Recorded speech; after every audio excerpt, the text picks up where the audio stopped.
بسم اللہ الرحمن الرحیم۔ السلام علیکم ورحمۃ اللہ وبرکاتہ۔ معزز ناظرین، ڈاکٹر محمد اشرف جلالی صاحب کی طرف سے نئی نیوز اپڈیٹ لے کر آپ کی خدمت میں حاضر ہیں۔ آج کے اخبارات میں آپ کے بیانات چھپے ہوئے ہیں، جن میں ٹاپ لسٹ پر جو بیان ہے وہ روزنامہ اوصاف نے جو ہے وہ شاہ سرخی شائع کی ہے، جس میں وہ اپنا پیغام دیتے ہیں: ہمیں نیا یا پرانا نہیں، نظام قرآن والا پاکستان چاہیے، ڈاکٹر اشرف جلالی۔ روزنامہ جہان پاکستان نے بھی اس کو اپڈیٹ کیا ہے۔ وہ لکھتے ہیں: نیا یا پرانا نہیں، نظام قرآن والا پاکستان چاہیے، نظام قرآن والا پاکستان چاہیے۔ اتنی بڑی قومی امانت ضمانت پر باہر آئے ملزموں کے سپرد کرنا سمجھ سے بالاتر ہے۔ نیا پرانا نہیں، نظام قرآن والا پاکستان چاہیے۔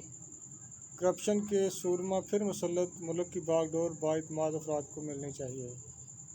روزنامہ مشرق میں ان کا بیان چھپا ہوا ہے، اس میں یہ لکھا گیا ہے: ہمیں نظام قرآن والا پاکستان چاہیے، اشرف جلالی۔ عوام کا خون چوسنے والوں کی باریاں بدلنے سے مسائل حل نہیں ہو سکتے۔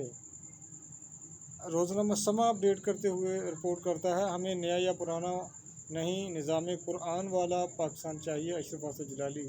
عوام کا خون چوسنے والوں کے باریاں بدلنے سے کبھی عوام کے مسائل حل نہیں ہو سکتے، ڈاکٹر محمد اشرف جلالی۔ ناظرین، یہ جو نیوز اپڈیٹ ہم آپ کے ساتھ شیئر کر رہے ہیں، یہ ڈاکٹر محمد اشرف جلالی صاحب کے آفیشیل یوٹیوب چینل پر بھی اس کو پوسٹ کو دیکھا جا سکتا ہے۔ یہ تھی آج کی نیوز اپڈیٹ۔ السلام علیکم ورحمۃ اللہ وبرکاتہ۔